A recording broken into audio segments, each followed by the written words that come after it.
కేసీఆర్ ఎక్కడున్నా ఎప్పుడైనా ఒకటే. ఏదైనా ఆయన మార్కు మార్కే. రాజకీయాల్లో అసాధ్యాలను సుసాధ్యాలు చేయడంలో ఆయనను మించినవారు ఉండరు. కేసీఆర్ ఏం చేసినా ఏం చెప్పినా ప్రత్యేకత సంతరించుకుంటుంది.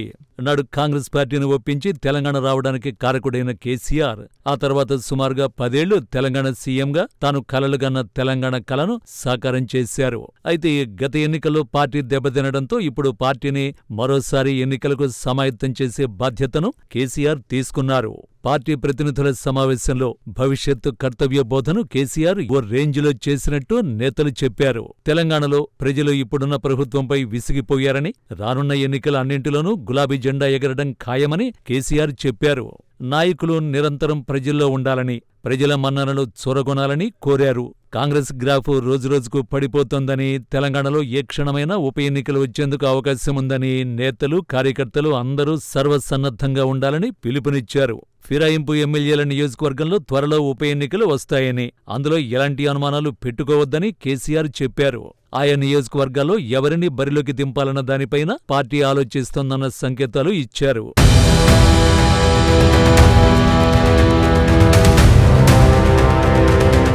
కేసీఆర్ సీఎం కావాలని ప్రజలు కోరుకుంటున్నారని, తెలంగాణ రక్షణకు బీఆర్ఎస్ పార్టీయే అన్నారు. ఎప్పుడు ఎన్నికలు జరిగినా అధికారం 100% బీఆర్ఎస్ పార్టీదే అన్నారు. అదే సమయంలో పార్టీ నేతలు ప్రజల్లో ఉండాలని, ప్రజల ఆదరణ చూరగొనేలా వ్యవహరించాలని స్పష్టం చేశారు. కేసీఆర్ రంగప్రవేశం చేస్తే ఎలా ఉంటుందో అటు బీజేపీ, కాంగ్రెస్ పార్టీ రెండు పార్టీలకు మా బాగా తెలుసు. కేసీఆర్ సమయం సందర్భం చూసి గట్టిగా కొడతారని ఆ రెండు పార్టీలకు తెలుసునని రాజకీయ విశ్లేషకులు వ్యాఖ్యానిస్తూనే ఉన్నారు. అందుకోసమే కేసీఆర్ ఏ అజెండా తీసుకుంటారు, ఎలా ప్రభుత్వాన్ని ఇరుకున పెడతారు అన్నదానిపై ఉత్కంఠ కలుగుతోంది. మరోవైపు బీజేపీ పట్ల అనుసరించాల్సిన వైఖరిపైన కేసీఆర్ ఫుల్ క్లారిటీతో ఉన్నారు. తెలంగాణ స్థానిక సంస్థలో బీఆర్ఎస్ సత్తా చాటేలా నేతలు, కింది స్థాయి కార్యకర్తలను సన్నద్ధం చేయాలని తెలిపారు.